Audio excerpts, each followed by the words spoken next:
আল্লাহর নবী বলেন চালাক কোন ব্যক্তি? হাদিসের ভিতরে রাসূল বলেন, হে দুনিয়ার উম্মত, জানোনি চালাক কোন ব্যক্তি? কোন ব্যক্তি? আমি রাসূলের কাছে চালাক। ওই ব্যক্তি চালাক যে নাকি তার নফসটাকে নিয়ন্ত্রণ করলো, ও আমিলা লিমা বাদাল মাউত, এবং আখিরাতের দিনের জন্য সে কিছু পুঁজি সংগ্রহ করলো।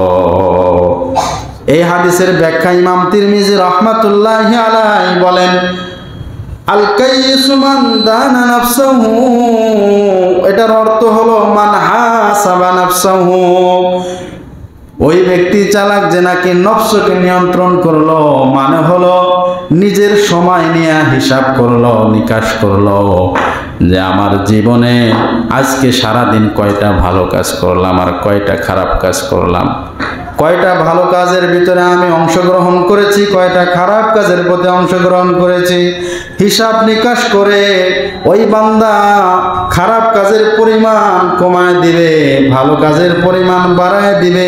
এই রকম হিসাব নিকাশ যেই বান্দা করবে, ওই বান্দাই হলো আমি রাসূলের কাছে সবচেয়ে চালাক। কারণ মানুষ যখন হিসাব করে ব্যবসার, দেখবেন ক্ষতি হচ্ছে যেই কাজ করলে ওই কাজ আর ওই ব্যবসায়ী দোকানদার দ্বিতীয়বার করার চেষ্টা করে না। আমি আপনি যদি হিসাব একটু টানি, অমুক জায়গায় গেলে আমার গুনাহ বেশি হয়, অমুকের সাথে চললে আমার গুনাহ বেশি হয়, অমুক জায়গায় গেলে আমার গুনাহের পরিমাণ বেড়ে যায়, এই চিন্তা যখন বান্দা করবে, ওই বান্দার ভিতরে মাথার মধ্যে আসবে অমুক জায়গায় যাওয়া যাবে না, অমুকের সাথে চলা যাবে না, অমুক কথা বললে গুনাহ ওই কথাটাও বলা যাবে না। 10টা আজকে গুনার কাজ করেছি, এখন তার মাথায় চিন্তা হবে আজকে 10টা করেছি, আগামীকাল অন্তত একটা কমায় ফেলবো। এইভাবে একটা একটা করে বান্দা যখন কমাইতে থাকবে, এক পর্যায়ে দেখা যাবে তার থেকে আর গুনাহ প্রকাশিত হচ্ছে না। এই যুগে কোনো বান্দা যদি সব পথ থেকে, সকল গুনাহ থেকে কোনো বান্দা যদি নিজেকে বাঁচায় রাখতে পারে, আল্লাহ পাক রব্বুল আলামিন ওই বান্দার নাম সাধারণ মানুষের দপ্তরে রাখে না, আল্লাহর ওলিদের খাতায় তার নাম উঠায় দেয়। এই জন্য হিসাব করা, নিজের সময় নিয়ে, নিজের আমল নিয়ে হিসাব করা। এই জন্য বিশিষ্ট তাবিঈ মাইমুন ইবনে মেহরান রাদিয়াল্লাহু রাহমাতুল্লাহি আলাইহি তিনি বলেন, একজন বান্দা ইন্নাল আবদাল্লা ইয়াকুনু তাকিয়ান হাত্তা ইউহাসিবা নাফসাহু, কয় বান্দা যতক্ষণ পর্যন্ত নিজের আমল নিয়ে, সময় নিয়ে হিসাব নিকাশ না করবে, এটা শুরু যেই বান্দা না করবে, ওই বান্দা ততক্ষণ পর্যন্ত মুত্তাকি হতে পারবে না। মোহাব্বতে সবাই পড়ি আউযু বিল্লাহি মিনাশ শাইতানির রাজিম। বিসমিল্লাহির রহমানির রহিম। ওয়াল আসরি ইন্নাল ইনসানা লাফি খুসর ইল্লাল্লাযীনা আমানু ওয়া আমিলুস সালিহাতি ওয়া তাওয়াসাউ বিল হক وتواصوا بالحق وتواصوا بالصبر. وقال صاحب القرآن صلى الله عليه وسلم نعمتان مغبون فيهما كثير من الناس الصحة والفراغ، أو كما قال عليه الصلاة والسلام. بارك الله لنا ولكم في القرآن العظيم، ونفعنا وإياكم بالآيات والذكر الحكيم. سبحانك لا علم لنا إلا ما علمتنا إنك أنت العليم الحكيم. رب اشرح لي صدري ويسر لي أمري واحلل عقدة من لساني يفقهوا قولي الحمد لله সর্বপ্রথম সে মহামালিকের আলিশান দরবারে শুকরিয়া জ্ঞাপন করছি যে মহারব্বে করিম আল্লাহ পাক রব্বুল আলামিন আমাদেরকে দুনিয়াবী সকল কাজকে উপেক্ষা করে পবিত্র জুমার দিনে পৃথিবীর সর্বশ্রেষ্ঠ স্থান মসজিদে আসার ও বসার তৌফিক দান করলেন। নামাজ পূর্ব মুহূর্তে দিনই কিছু কথা বলার ও শোনার তৌফিক দান করছেন। সেই কারণে আমরা সকলেই সেই মহারবের শুকরিয়া জ্ঞাপনার্থে সকলেই কালিমাতুশ শুকর পাঠ করে আলহামদুলিল্লাহ। পৃথিবীর ভিতরে যত জিনিস আমরা দেখি প্রত্যেকটা জিনিসেরই হায়াত আছে, জীবন আছে। এই পৃথিবী নামক গ্রহ এটারও একটা হায়াত, নির্দিষ্ট একটা সময় আছে। একটা সময় যখন এই নির্দিষ্ট সময় যখন ফুরিয়ে যাবে এই পৃথিবী নামক গ্রহ, এই পৃথিবী আর থাকবে না, ধ্বংস হয়ে যাবে। নাকি এই পৃথিবী থাকবে সব সময়? পৃথিবী ধ্বংস হবে না? হবে।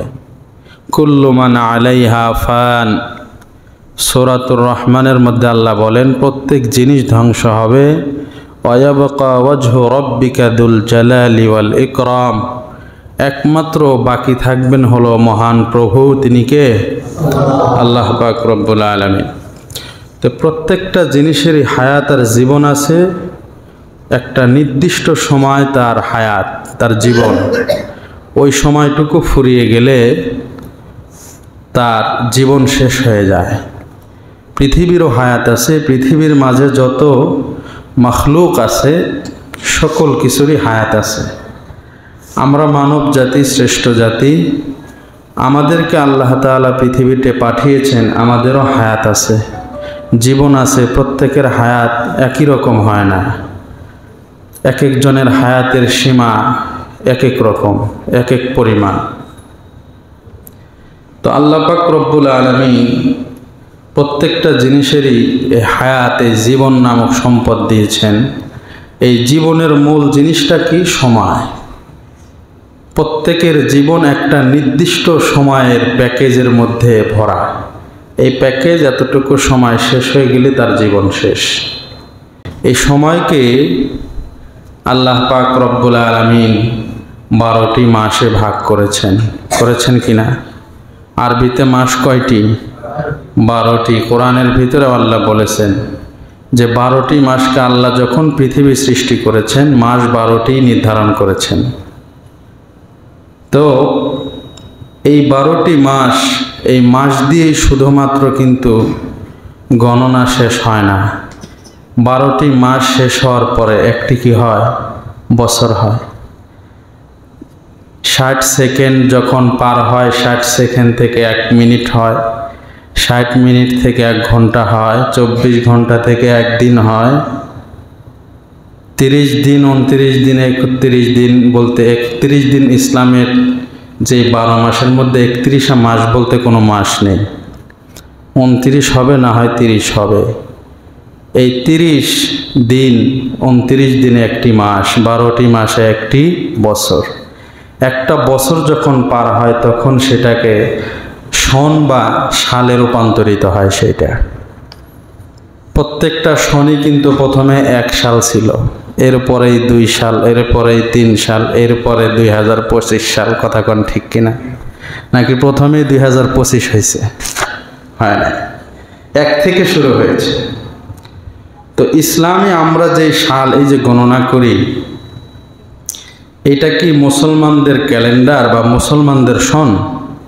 না, মুসলমানদের একটা ক্যালেন্ডার আছে যেটা হিজরি সন বলা হয়। এই হিজরি সন, এটার গুরুত্ব অপরিসীম।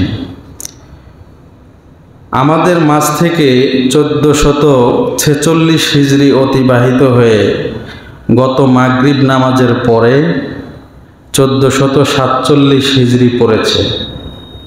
এই হিজরি সনের হিসাব আমাদের কাছে কিন্তু অনেকের জানাও নাই। হিজরি সন কত এই হিজরি সন অনুযায়ী যে মাসগুলো আছে আরবিতে, সেই কোন মাস চলছে, এই মাসে কয় তারিখ, এটার কারো জানা থাকে না। আমরা জানি কোনটা 2000 সাল, জানুয়ারি, ফেব্রুয়ারি, এইগুলা জানি।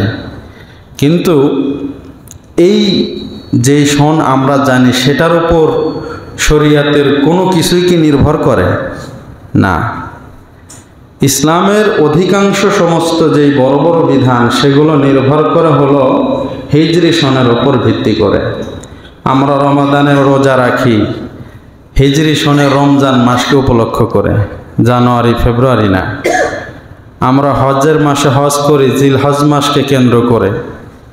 হিজরি মাসের যে 6টা, হিজরি সনের যে 12টি মাস, সেই মাসকে কেন্দ্র করে আমরা হজ করি, হজ্জে বাইতুল্লাহ করি।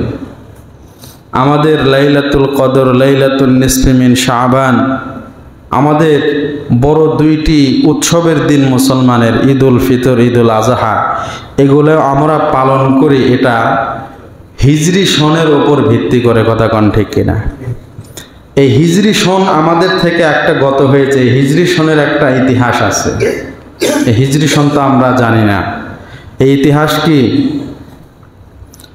সাইয়্যিদুনা হযরত ওমর ফারুক রাদিয়াল্লাহু তাআলা আনহু, তিনি যখন খলিফা হলেন, খেলাফতের দায়িত্ব যখন পেলেন, যখন ওনার খেলাফতকালে বিভিন্ন রাষ্ট্র তিনি বিজয় করে ইসলামের, মুসলমানদের যেই আয়তন মুসলিম কান্ট্রির, মুসলিম দেশের, সেটা বাড়তে থাকে, আস্তে আস্তে বিজয় হয়ে বাড়তে থাকে। তো তখন হুজুর সাল্লাল্লাহু আলাইহি ওয়াসাল্লামের জামানা পর্যন্ত, আবু বকর জামানায়ও কোনো মুসলমানদের নির্দিষ্ট কোনো সন বা সালের কোনো অস্তিত্ব ছিল না। হযরত ওমর ফারুক রাদিয়াল্লাহু তাআলা আনহুর জামানায় যখন ইসলামের সেই পরিধি জায়গা বাড়তে থাকলো, তখন ইরাকে অবস্থিত বসরা এবং কোফা নামক যেই রাষ্ট্র আছে, এলাকা আছে, ভূখণ্ড আছে, সেই জায়গার গভর্নর হিসেবে হযরত ওমর ফারুক রাদিয়াল্লাহু তাআলা আনহু আবু মুসা আশআরী রাদিয়াল্লাহু তাআলা আনহুকে পাঠান। তিনি একটা চিঠি খলিফাতুল মুসলিমিনের কাছে পাঠান যে, আপনি আমাদের কাছে এরকম অনেক চিঠি, এরকম অনেক পত্র প্রেরণ করেন, কিন্তু সেখানে কোনো সন থাকে না, যার কারণে অনেক ঝামেলায় পড়তে হয়। সন না লেখা থাকলে সেখানে ঝামেলা তৈরি হবে, স্বাভাবিক, কাগজপত্রে গুরুত্বপূর্ণ। তো এই জন্য ওমর ফারুক রাদিয়াল্লাহু তাআলা আনহু সাহাবীদেরকে নিয়ে পরামর্শ করেন কি করা যায়। সাহাবীদের মধ্যে কেউ কেউ বললেন যে, আমাদের এই তারিখ নির্বাচনের জন্য তো পূর্বের রোম এবং পারস্য যেই একটা রাষ্ট্র, তারা যেভাবে তাদের ক্যালেন্ডার আছে, সন আছে, তাদের সেটা ফলো করেও তো আমরা তারিখ বসিয়ে দিতে পারি। ওমর ফারুক রাদিয়াল্লাহু তাআলা আনহু বললেন, না, তারা তো বিধর্মী, তাদের ক্যালেন্ডার আমরা কেন অনুসরণ করব। আমাদের নিজস্ব একটা ক্যালেন্ডার থাকা দরকার, যেটার মাধ্যমে আমাদের সময়গুলোকে আমরা কি করতে পারবো, বন্টন করতে পারবো, নির্ধারণ করতে পারবো, তারিখ এটা বসাইতে পারবো। সাহাবীদের মধ্যে এরকম বড় বড় সাহাবীদেরকে নিয়ে যখন বসলেন, তাদেরকে জিজ্ঞাসা করলেন, আমাদের সন, সাল, এটা কিভাবে নির্বাচন করতে পারি, কোথায় থেকে এক সাল শুরু হবে। সাহাবীদেরকে এই কথা যখন বলেছেন, সাহাবীদের মধ্য থেকে 4টা মতামত আসছে। কয়টা? 4টা মত আসছে। কিছু কিছু সাহাবায়ে কেরাম বললেন, বিশ্বনবীর জন্ম যেই দিন হয়েছে, যেই মাসে হয়েছে, সেখান থেকে শুরু করে 1 বছর যখন হয়ে যাবে, তখন 1 সাল রূপান্তরিত হবে। এভাবে সাল গণনা শুরু হোক, রাসূলের জন্মের দিন, ওই দিন থেকে আমাদের সাল নির্বাচন করা হবে। আল্লাহর নবী বিশ্ব নবীর জন্মের দিন থেকে 1 বছর হলে 1 সাল, এভাবে সাল গণনা শুরু হবে। ওমর ফারুক রাদিয়াল্লাহু তাআলা আনহু বললেন, রাসূলের জন্ম এটা আমাদের প্রেরণা নয়, রাসূলের জন্ম এটা আমাদের খুশির বিষয়, কিন্তু এটা প্রেরণার বিষয় নয়। আমাদের প্রেরণার বিষয় হলো রাসূলের কাজ, রাসূলের কর্ম, রাসূলের আদর্শ, রাসূলের ত্যাগ আর তিতিক্ষা, ওই সকল বিষয় হলো আমাদের প্রেরণার জায়গা। এই জন্য রাসূলের জন্ম এটা আমাদের খুশির জিনিস, কিন্তু এটা প্রেরণার জিনিস নয়। এই জন্য এইটা আমাদের হিজরি সন হওয়ার দরকার নাই, এটা পছন্দ করলেন না।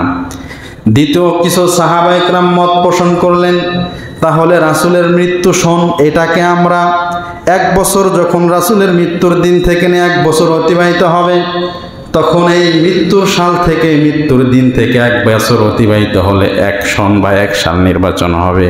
এখান থেকে ধারাবাহিকভাবে সাল নির্বাচন হবে, সাল গণনা হবে। এটা আমরা ওমরে ফারুক পছন্দ করলেন না, বললেন মৃত্যু এটা তো দুঃখের দিন, এটা প্রেরণার দিন নয়। আবার কেউ কেউ বললেন আল্লাহর নবী, বিশ্ব নবী যেদিন নবুয়াতের দায়িত্ব পালন করেছেন, নবী হয়েছেন 40 বছর বয়সে, ওই সময় থেকে আমাদের মুসলমানদের একটা ক্যালেন্ডার, একটা হিজরি, একটা সন আমাদের নির্বাচন করা হোক। অর্থাৎ রাসূলের হিজরত, রাসূলের নবুয়াতের দিন থেকে নিয়ে, নবুয়ত প্রাপ্তির দিন থেকে নিয়ে 1 বছর যখন অতিবাহিত হবে, তখন বলা হবে 1 সন, 1 সাল হয়েছে। এভাবে এরপর থেকে সাল গণনা শুরু হবে। এটাও সাহাবায়ে কেরামের পছন্দ হলো না, মনোভূত হলো না। ওমরে ফারুক রাদিয়াল্লাহু তাআলা আনহু এটাও পছন্দ করলেন না।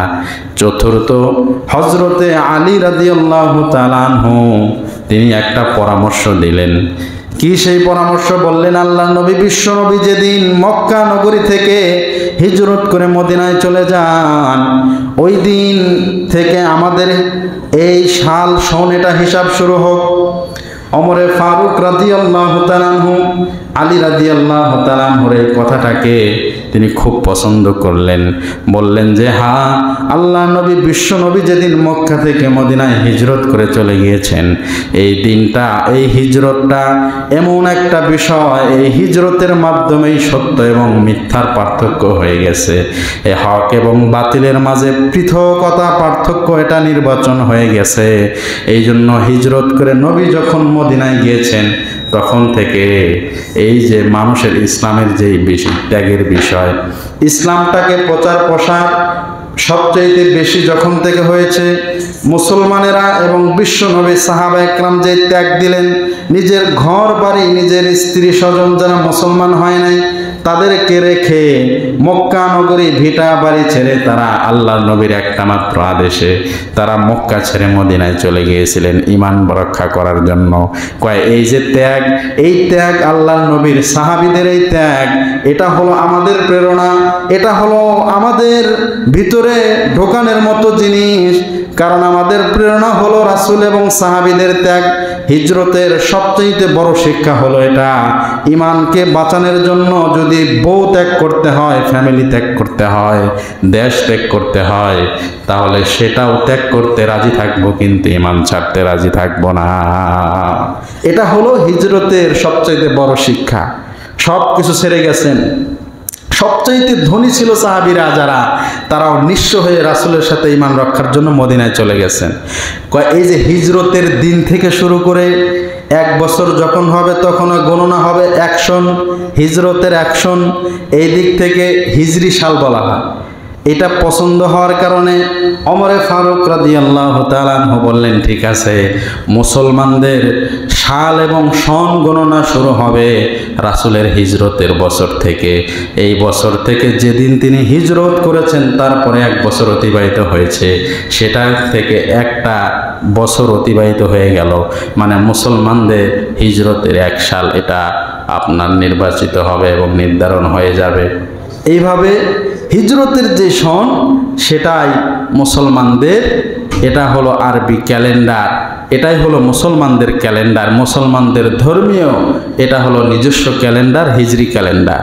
ওখান থেকে শুরু হলো যে আমাদের হিজরত রাসূলের যেদিন থেকে হয়েছে, ওই দিন থেকেই কি হবে, হিজরি সন আর সাল কি হবে, গণনা হবে নিজস্ব। তো রাসূল সাল্লাল্লাহু আলাইহি সাল্লামের ইন্তেকালের 6 বছর পর, হিজরতের 17তম বছর থেকে সরকারিভাবে মুসলমানদের নিজস্ব হিজরি সন চালু হয়। সুবহানাল্লাহ। এখান থেকে আজ পর্যন্ত, আজকে আমরা হিজরতের যে হিজরি সন 1447 হিজরি শুরু হয়েছে গত মাগরিবের পর থেকে, 1446 হিজরি চলে গেছে। তো হিজরত যখন নাকি হিজরি সন নির্বাচন হলো, এখন মাস আছে 12টা, কয়টা, 12টা। কোন মাস থেকে আমাদের বছর গণনা শুরু হবে, যে এই মাস থেকে শুরু হবে, আবার ওই মাস পর্যন্ত আসলে 12 মাস হয়ে গেলে 1 বছর হবে, মানে 1 সাল হবে।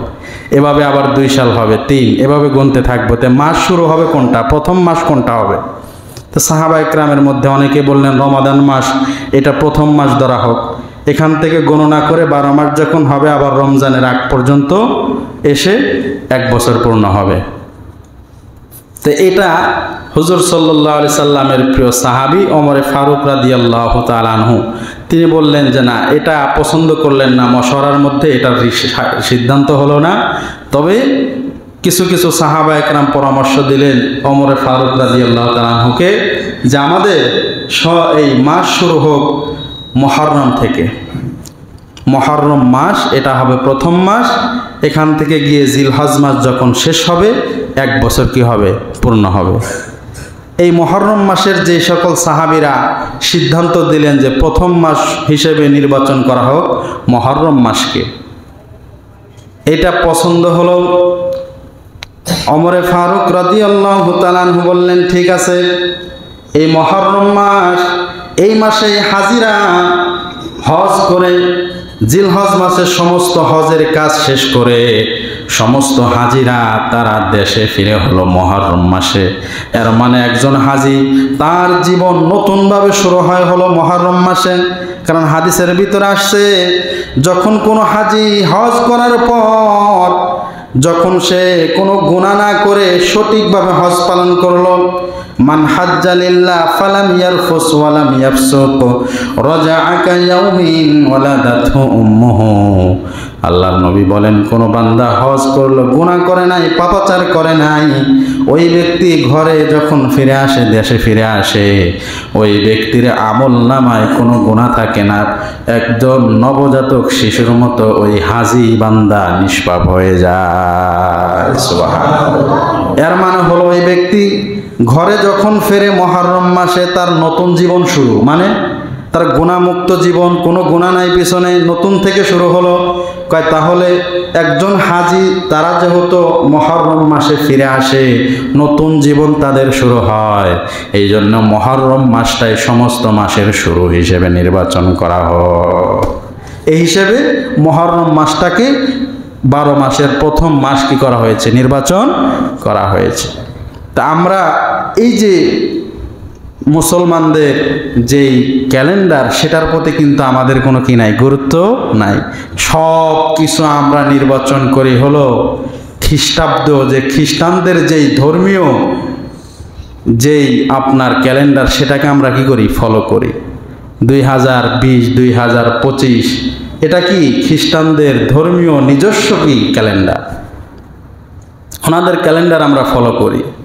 এখান থেকে অনেকে স্লোগান দেয়, সমস্যা কি, ধর্ম যার যার, উৎসব সবার, ধর্ম আছে সমস্যা নেই খ্রিস্টানদের, কিন্তু তাদের কাজ যেটা আছে উৎসব, সেগুলো আমরা পালন করব, সমস্যা কি। এই কথা বলে অনেক মানুষ, তারা মুসলমানেরা নিজেদেরকে খ্রিস্টান এবং অন্য অন্য ধর্মাবলীদের উৎসবে নিজেদেরকে বিলীন করে দেওয়ার পায়তারা করে। কিন্তু এ পর্যন্ত আপনি কোনোদিন দেখবেন না তাদের ক্যালেন্ডার আপনি ঠিকই ফলো করলেন, তাদের ঐতিহ্য, তাদের ধর্মের নির্দিষ্ট ধর্মীয় একটা ক্যালেন্ডারকে ফলো করলেন। তারা কি কোনোদিন আপনার আমার ক্যালেন্ডার হিজরি সন ফলো করে কোনো কাজ করছে? করে না। তাই আমি আপনি তো ঠিকই তাদের কাজটা করতেছি। এর মানে এটা না আপনার গুনাহ হচ্ছে, কিন্তু আপনার আমার বিবেককে প্রশ্ন করা উচিত, তারা তো আমাদের কোনো কিছুই ফলো করে না, আমি আপনি তো সব কিছুই জীবন থেকে মৃত্যু পর্যন্ত সবই অধিকাংশ তাদের সব কিছু ফলো করে চলতেছে। হিজরি সন এটা আপনার আমার, এটার বিধান হলো হিজরি সন তারিখ, এটা জেনে রাখা মুসলমানদের একটা এলাকা, একটা কান্ট্রিতে এটা ফরজে কেফায়ের বিধান। কেউ যদি এটার খবর না রাখে সবাই গুনাহগার হবে। এই জন্য আমরা মুসলমান হিসেবে আমাদের মুসলিমদের নিজস্ব ধর্মীয় নিজস্ব ক্যালেন্ডার হলো হিজরি সন, ওই ক্যালেন্ডার। এটা কারো ঘরেই নাই দেখবেন, কিন্তু অন্য ক্যালেন্ডার সবার ঘরে কি আছে। আল্লাহ আমাদের বোঝার তৌফিক দান করুক, সকলে পড়েন আমিন। তো এখান থেকে যে জিনিসটা, এই যে মুহররম মাস, মানুষ হাজিরা যেহেতু নতুনভাবে জীবন শুরু করে মুহররম মাসে বাড়ি ফেরার পরে, নিষ্পাপ জীবন থেকে শুরু হয়। এই যে নিষ্পাপ জীবন শুরু হলো, এই জীবনটা আপনি আমি শুরু করলাম, এর মানে গত মাগরিবের আগ পর্যন্ত আমাদের জীবন থেকে একটি বছর হারিয়ে গেছে। 1446 হিজরি শেষ, 1447 হিজরি শুরু হয়েছে, মানে আমাদের বিগত জীবন থেকে একটা বছর আমাদের জীবন থেকে চলে গেছে। এই যে মানুষ সময় আমাদের থেকে চলে গেল না, হাদিসের ভিতরে আসছে মানুষের জীবনের উদাসীনতা হলো দুই জিনিসে। কয় জিনিসে? দুইটা জিনিস নিয়ে মানুষ খুব উদাসীন, মানুষ ধোকার মধ্যে পড়ে। এই দুই জিনিসের গুরুত্ব তার কাছে মনে হয় না। মিশকাত শরীফের হাদিস, রাসূল বলেন নিয়ামাতানে মাগবুনুন ফীহিমা কাসীরুম মিনান নাস। সময় মানুষের একটা বড় নিয়ামত। দুইটা নিয়ামত আল্লাহ তাআলা মানুষকে এমন দিয়েছেন যে দুইটা নিয়ামতের মধ্যে মানুষ ধোকার মধ্যে পড়ে। একটা নিয়ামত হলো আসিহাতু, সুস্থতা, আর একটা হলো আল ফারাগ, অবসরতা। মানুষ সুস্থ থাকলে সুস্থতার কদর করে না, অথচ সুস্থতা অনেক বড় নিয়ামত। মানুষের অবসরতা এটা অনেক বড় আল্লাহ পাক রব্বুল আলামিনের নিয়ামত। তার কোনো কাজ ব্যস্ততা নাই, অবসর আছে, কিন্তু ওই টাইমটার ব্যাপারে মানুষ সবচেয়ে বেশি উদাসীন। ওই টাইমকে সে মূল্যায়ন করে না। আমরা এক কাজ করতেছি তো বেহুদা কাজ করতেছি, ঘন্টার পর ঘন্টা চলে গেল, অথচ মানুষের হায়াত তো সীমিত। মানুষকে জিজ্ঞাসা করলে অনেকে বলে ভাই বয়স তো বেড়ে গেছে, দাড়ি পেকে গেছে, মোষ পেকে গেছে। বয়স বাড়ছে না কমছে? বয়স বাড়ে না কমে? বয়স বাড়ে, বয়স কমে। বয়স বাড়বে কিভাবে? আপনার জন্ম নেওয়ার মায়ের পেট থেকে পড়ার সাথে সাথে আপনার বয়স কমা শুরু হয়েছে। এই জন্য হায়াতের বাংলাই হলো বয়স। হায়াত হলো আরবি, এটার বাংলা অর্থ হলো বয়স। আচ্ছা, এই মানুষের জীবনটা আমাদের বুজুর্গানে দিন এটার উপমা দেন হলো এভাবে, এটা বরফখণ্ডের মতো। মানুষের হায়াতটা হলো কিসের মতো? বরফখণ্ডের মতো। একটা বরফখণ্ডকে যখন বাহিরে রাখা হবে, প্রত্যেকটা সেকেন্ডে সেকেন্ডে তার থেকে পানি ঝরতে থাকবে। ওই বরফখণ্ডের যে আয়তন আছে সেটা আস্তে আস্তে কমতে থাকবে, কখনোই বাড়বে না। ঠিক প্রত্যেকটা মানুষের জীবন যখন সে মায়ের পেট থেকে করেছে, তখন থেকেই বরফখণ্ডের মতো তার হায়াতটা কমতে থাকতেছে। হায়াত বাড়ার কোনো সুযোগ নাই। এই জন্য জীবন এটা বড় দামি। জীবনের যে হায়াত আছে এটা খুব মূল্যবান জিনিস। এইটা বোঝানোর জন্যই আল্লাহ পাক রব্বুল আলামিন কোরআনুল কারীমের ভিতরে বলেন ওয়াল আসরি ইন্নাল ইনসানা লাফি খুসর। আল্লাহ পাক রব্বুল আলামিন বলেন বান্দা, হায়াতের সময়ের কসম খাইলাম, যুগের কসম খাইলাম। হায়াত এবং যুগের সময়ের কসম খায় আল্লাহ পাক রব্বুল আলামিন বলেন প্রত্যেকটা মানুষ ক্ষতিগ্রস্তের ভিতরে আছে। কোন দিক দিয়ে ক্ষতি? মুফাসসিরিন ইকরামগণ বলেন মানুষের হায়াত যে কমে যাচ্ছে, এই দিক দিয়ে প্রত্যেকটা মানুষ ক্ষতির ভিতরে আছে। কিন্তু 4 শ্রেণীর মানুষ যারা 4টা কাজ করবে, এই হায়াত কমে গেলেও তার জীবনটা আসলে ক্ষতিগ্রস্তের ভিতরে পড়বে না, কারণ এই 4টা কাজের দ্বারা তার চিরস্থায়ী শান্তির জীবন তৈরি হবে। সুবহানাল্লাহ। আল্লাহ পাক রব্বুল আলামিন বলেন সময় এটা খুব দামি জিনিস, কসম খাইলাম এই জন্য। আল্লাহ যে জিনিসের কসম খায় ওটার দাম অবশ্যই বেশি। সময়ের কসম খেয়েছেন, সময়ের মূল্য অনেক বেশি। আল্লাহ বললেন সকলেই ক্ষতিগ্রস্ত। সময় যারা বেহুদা পার করে তারা ক্ষতিগ্রস্তের ভিতরে আছে। 4 কর্মসূচি যারা পালন করে তাদের সময় ব্যয় হইলেও তারা ক্ষতির ভিতরে নাই। 1 নাম্বার হলো যারা ঈমান আনে, সঠিকভাবে ঈমান আনে। 2 নম্বরে যারা নেক কাজ করে, ভালো কাজ করে। 3 নম্বরে হলো ওয়াতাওয়াসাউ বিল হাক্কি, মানুষকে সত্যের দিকে ডাকে, মানুষকে সত্যের পথে ডাকে, মানুষকে ভালো কাজের পথে ডাকে, মানুষকে ভালো কাজের পরামর্শ দেয়। 4 নাম্বার হলো যারা ওয়াতাওয়াসাউ বিসসাবরি, যারা ধৈর্যের পরামর্শ মানুষকে দেয়, ধৈর্য ধারণের কথা বলে। এই 4টা কাজ যারা করবে আল্লাহ তাআলা তাদের সময় যদিও নাকি ফুরিয়ে যাচ্ছে, কিন্তু এই 4 কাজের সময় বের করার কারণে আল্লাহ তাদের জন্য তাদের চিরস্থায়ী জীবন, শান্তির জীবন আল্লাহ তাআলা তাদের জন্য ব্যবস্থা করে রাখবে। সুবহানাল্লাহ। এই জন্য আমাদের সময়কে কিন্তু গুরুত্ব দিতে হবে। আল্লাহ সময়ের গুরুত্ব বোঝানোর জন্য সূরাতুল আসরের মধ্যে আসর সময়ের কসম খেয়েছেন। সাহাবীদের ভিতরে কেমন এই সময়ের গুরুত্ব বোঝানোর জন্য, আমরা তো সময়ের ব্যাপারে সবচেয়ে বড় উদাসীন। আমাদের জীবন থেকে একটা বছর অতিবাহিত হয়ে গেল, একটা দিন অতিবাহিত হয়ে গেল, আমাদের জীবনের ভিতরে কি পরিবর্তন আসলো।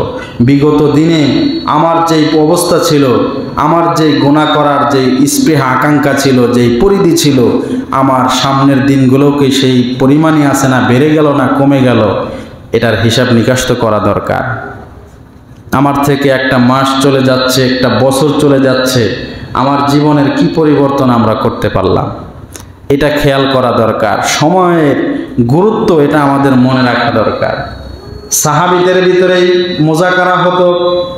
হাদিসের ভিতরে আসছে কানান রাজুলান মিন আসহাবিন নবী সাল্লাল্লাহু আলাইহি ওয়াসাল্লাম ইজাল তাকায়া, সাহাবীদের মধ্যে 2 জন সাহাবী যখন একত্রিত হতেন, লাম ইয়াফতারিকা হাত্তা ইয়াকরা আহাদুহুমা আলাল আখার ওয়াল আসরি ইন্নাল ইনসানা লাফি খুসর। কয় সাহাবীদের ভিতরে 2 জন সাহাবী যখন একত্রিত হতেন, সাক্ষাৎ হয়ে যেত, একজন অপরকে সময়ের গুরুত্ব আর মর্যাদা, সময়ের গুরুত্ব বোঝানোর জন্য একে অপরকে এই সূরা আসর তেলাওয়াত করা ব্যতীত একজন অপরজনের থেকে আলাদা হতেন না। এই সূরা আসর শোনাইতো, একজনের সাথে অপরজনের দেখা হইলেই একে অপরকে কি শোনাইতো? সূরা আসর। কারণ এই সূরা আসরের মাধ্যমে আল্লাহ তাআলা সময়ের গুরুত্ব বুঝিয়েছেন। তো একে অপরকে স্মরণ করে দেওয়ার জন্য যে সময় খুবই গুরুত্বপূর্ণ জিনিস, এই সময় কারো জন্য অপেক্ষা করে না। এই সময় এমন একটা জিনিস, এই সময়ই প্রত্যেকটা মানুষের হায়াত, এই নির্দিষ্ট একটা সময়ই তো মানুষের হায়াত। এই জন্য প্রবাদ বাক্য আছে, আল ওয়াক্তু হায়াতুন ফালা তাকতুলহু, মানুষের জীবনের প্রত্যেকটা মুহূর্ত তার হায়াতের একটা অংশ। এই জন্য কোনো ব্যক্তি তার জীবনের একটা মুহূর্ত অনর্থক নষ্ট করলো মানে তার জীবনের একটা অংশকে সে মেরে ফেললো, নষ্ট করে ফেললো, হায়াতটাকে সে হত্যা করে ফেললো।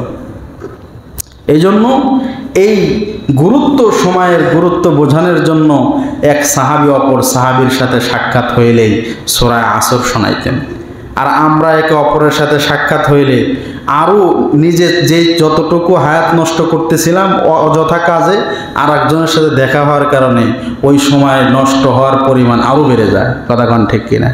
2 জন একত্রিত হয়েছে, 2 জন মিলে গল্প করতে 1 ঘন্টা, আর একজন যোগ দিয়ে গল্পের পরিমাণ বাড়াইছে 3 ঘন্টা। অথচ একে অপরকে দায়িত্ব ছিল, সাহাবীদের আদর্শ ছিল এটা, সময়ের গুরুত্ব বুঝিয়ে দেওয়া, যে সময় অনর্থক কি করা যাবে না, নষ্ট করা যাবে না।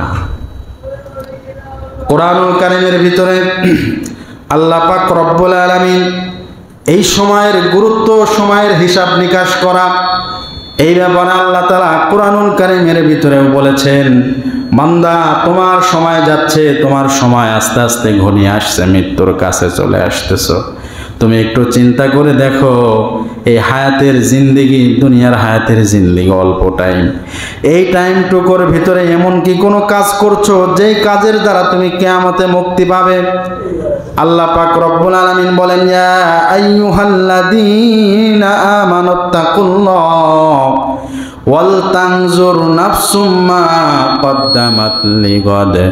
আল্লাহ পাক রব্বুল আলামিন বলেন, ঈমানদার তোমরা আল্লাহকে ভয় করো, আমাকে ভয় করো, আর একটু চিন্তা করে দেখো, মনকে জিজ্ঞাসা করে দেখো, ওই আখিরাতের দিনের জন্য তুমি কি পুঁজি সংগ্রহ করতেছো, কিয়ামত দিবসের জন্য তুমি কি পাঠাচ্ছ, কি এমন আমল করে পাঠিয়ে দিচ্ছ, ওই আমল কি তোমার এমন পাঠাচ্ছ যে আমলের দ্বারা তুমি কিয়ামতের দিন নাজাত পেয়ে যাইবা?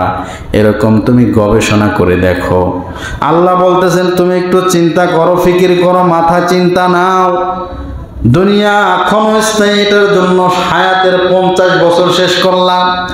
দিনে 12 ঘন্টার ভিতরে 10 ঘন্টা 12 ঘন্টায় তুমি দুনিয়ার জন্যই সব কিছু করলা, অথচ এই সময়টার কোনো দাম নাই। দুনিয়া ধ্বংস হবে, আখিরাতের জীবনের জন্য তুমি কি পাঠাইলা এটা নিয়ে তুমি একটু গবেষণা করো। সবাই গবেষণারে এইটুকু চিন্তা করার মেধা আল্লাহ দেয় নাই সবাই, দিছে কি দেন? যে আমি কি করছি, আখিরাতের জন্য কি পাঠাইলাম। আল্লাহ বলেন ওয়াল তানজুর, তুই গবেষণা কর বেটা, চিন্তা করে দেখ, তোর মাথায় বুদ্ধি দিয়েছি এমনি এমনি না, চিন্তা করে দেখ। দুনিয়ার সব কিছু করলা, সব কিছু পায়ে গেলা, তুমি আখিরাতের জন্য কি পুঁজি সংগ্রহ করতেছ? এই জন্য আল্লাহ পাক রব্বুল আলামিন বলেছেন সময়, এটাকে গুরুত্ব দেওয়া, চিন্তা করা, হিসাব নিকাশ করা। হাদিসে পাকের ভিতরে আল্লাহর নবী বিশ্ব নবী রহমাতুল্লিল আলামিন সময়, এটাকে গুরুত্ব দেওয়ার জন্য, সময় নিয়ে হিসাব নিকাশ করার জন্য আল্লাহর নবী বলেছেন। আল্লাহর নবী তিরমিজি শরীফের হাদিসের ভিতরে আসছে, আল্লাহর হাবিব সাল্লাল্লাহু আলাইহি ওয়াসাল্লাম বলেন, আল কাইয়িসু মান দানা নাফসাহু ওয়া আমিলা লিমা বাদাল মাউত। আল্লাহর নবী বলেন চালাক কোন ব্যক্তি? হাদিসের ভিতরে রাসূল বলেন, এ দুনিয়ার উম্মত, জানোনি চালাক কোন ব্যক্তি? কোন ব্যক্তি? আমি রাসূলের কাছে চালাক। ওই ব্যক্তি চালাক যে নাকি তার নফসটাকে নিয়ন্ত্রণ করলো, ও আমিলা লিমা বাদাল মাউত, এবং আখিরাতের দিনের জন্য সে কিছু পুঁজি সংগ্রহ করলো। এই হাদিসের ব্যাখ্যা ইমাম তিরমিজি রাহমাতুল্লাহি আলাইহি বলেন, আল কাইয়িসু মান দানা নাফসাহু, এটার অর্থ হলো মান হাসাবা নাফসাহু, ওই ব্যক্তি চালাক যে নাকি নফসকে নিয়ন্ত্রণ করলো, মানে হলো নিজের সময় নিয়ে হিসাব করলো, নিকাশ করলো যে আমার জীবনে আজকে সারাদিন কয়টা ভালো কাজ করলাম আর কয়টা খারাপ কাজ করলাম, কয়টা ভালো কাজের ভিতরে আমি অংশগ্রহণ করেছি, কয়টা খারাপ কাজের প্রতি অংশগ্রহণ করেছি। হিসাব নিকাশ করে ওই বান্দা খারাপ কাজের পরিমাণ কমায় দিবে, ভালো কাজের পরিমাণ বাড়ায় দিবে। এই রকম হিসাব নিকাশ যেই বান্দা করবে, ওই বান্দাই হলো আমি রাসূলের কাছে সবচেয়ে চালাক। কারণ মানুষ যখন হিসাব করে ব্যবসার, দেখবেন ক্ষতি হচ্ছে যেই কাজ করলে, ওই কাজ আর ওই ব্যবসায়ী দোকানদার দ্বিতীয়বার করার চেষ্টা করে না। আমি আপনি যদি হিসাব একটু টানি, অমুক জায়গায় গেলে আমার গুনাহ বেশি হয়, অমুকের সাথে চললে আমার গুনাহ বেশি হয়, অমুক জায়গায় গেলে আমার গুনাহের পরিমাণ বেড়ে যায়। এই চিন্তা যখন বান্দা করবে, ওই বান্দার ভিতরে মাথার মধ্যে আসবে অমুক জায়গায় যাওয়া যাবে না, অমুকের সাথে চলা যাবে না, অমুক কথা বললে গুনাহ ওই কথাটাও বলা যাবে না। 10টা আজকে গুনার কাজ করেছি, এখন তার মাথায় চিন্তা হবে আজকে 10টা করেছি, আগামীকাল অন্তত একটা কমায় ফেলবো। এইভাবে একটা একটা করে বান্দা যখন কমাইতে থাকবে, এক পর্যায়ে দেখা যাবে তার থেকে আর গুনাহ প্রকাশিত হচ্ছে না। এই যুগে কোনো বান্দা যদি সব পথ থেকে, সকল গুনাহ থেকে কোনো বান্দা যদি নিজেকে বাঁচায় রাখতে পারে, আল্লাহ পাক রব্বুল আলামিন ওই বান্দার নাম সাধারণ মানুষের দপ্তরে রাখে না, আল্লাহর ওলিদের খাতায় তার নাম উঠায় দেয়। এই জন্য হিসাব করা, নিজের সময় নিয়ে, নিজের আমল নিয়ে হিসাব করা। এই জন্য বিশিষ্ট তাবিঈ মাইমুন ইবনে মেহরান রাদিয়াল্লাহু রাহমাতুল্লাহি আলাইহি তিনি বলেন, একজন বান্দা ইন্নাল আবদাল্লা ইয়াকুনু তাকিয়ান হাত্তা ইউহাসিবা নাফসাহু, কয় বান্দা যতক্ষণ পর্যন্ত নিজের আমল নিয়ে, সময় নিয়ে হিসাব নিকাশ না করবে, এটা শুরু যেই বান্দা না করবে, ওই বান্দা ততক্ষণ পর্যন্ত মুত্তাকি হতে পারবে না। কারণ হিসাব যদি না টানে, লাভ ক্ষতির চিন্তা ভাবনা সে তার ভিতরে তো ঢুকবেই না। ব্যবসা করলাম, কোনো লাভ ক্ষতির হিসাব টানি না, মাথায় তো আসবে না কি কাজ করলে লাভ হবে, কি কাজ করলে ক্ষতি হচ্ছে। হিসাব অবশ্যই করতে হবে। হিসাব করলে ক্ষতির জিনিস থেকে বাঁচা সম্ভব, লাভ যেই কাজে হচ্ছে সেই কাজ বাড়ানো সম্ভব। এই জন্য হিসাব নিকাশ কোনো বান্দা যদি না করে তাহলে ওই ব্যক্তি খাঁটি পরিপূর্ণ মুত্তাকি হতে পারবে না। এই জন্য হযরতে ওমরে ফারুক রাদিয়াল্লাহু তাআলা আনহু তার একটা বিখ্যাত বাণী, হযরতে ওমরে ফারুক বলেন, হাসিবু আনফুসাকুম ক্বাবলা আন তুহাসাবু আলাইকুম। আল্লাহ নবী, বিশ্ব নবীর সাহাবী, ইসলামের দ্বিতীয় খলিফা হযরতে ওমরে ফারুক রাদিয়াল্লাহু তাআলা আনহু বলেন, বান্দা কিয়ামতের দিন তোমার কিন্তু হিসাব হবে। এই হিসাবের আগেই তুমি নিজে একটু হিসাব কষে নাও, নিজের জীবনের হিসাব নিজে মিলাও। প্রত্যেক দিন আমরা বালিশের ওপর মাথা রেখে ঘুমাই, বালিশের সাথে মাথাটাকে লাগাইয়া একটু চিন্তা করো, গবেষণা করো, আজকে সারা দিন ফজর থেকে নিয়ে কয়টা ভালো কাজ করছো, কয়টা খারাপ কাজ করছো, সারা দিনে আল্লাহর যেই কয়টা অর্ডার ছিল সেটা মানছো নাকি মানো নাই। এই হিসাবটা বালিশের সাথে মাথা লাগাইলে করা সম্ভব না অসম্ভব? অবশ্যই সম্ভব। আপনি হিসাব মিলান, হিসাব শুরু করেন, আপনার জীবন আস্তে আস্তে পরিবর্তন হয়ে যাবে। আল্লাহ নবী বিশ্বনবীর সাহাবী বলেন, এ দুনিয়ার মানুষ, তোমরা যদি হিসাব করতে থাকো তাহলে ইন্নামা ইয়াখুফুল হিসাবু আলা মান ইয়াউমাল কিয়ামাতি ইউহাসিবু নাফসাহু। আল্লাহ নবীর সাহাবী বলেন, নিশ্চয়ই ওই ব্যক্তির হিসাব কিয়ামতের দিন সহজ হবে যে ব্যক্তি কিয়ামত দিনের আগেই দুনিয়ার ভিতরেই থেকেই সে নিজের হিসাব করেছে। দুনিয়ার ভিতরে থেকে যদি আমি আপনি হিসাব করি তাহলে আমাদের গুনাহের পরিধি আস্তে আস্তে কমবে। হিসাব করা যে কত কঠিন, হিসাব দেওয়া যে কত কঠিন, এটার একটা অনুভব তৈরি হবে।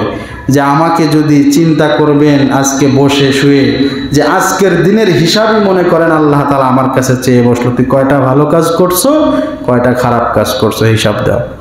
এই চিন্তা ফিকির করে আপনি একটু বালিশের সাথে মাথা লাগিয়ে হিসাব করেন যে হিসাব দিতে পারবেন কিনা।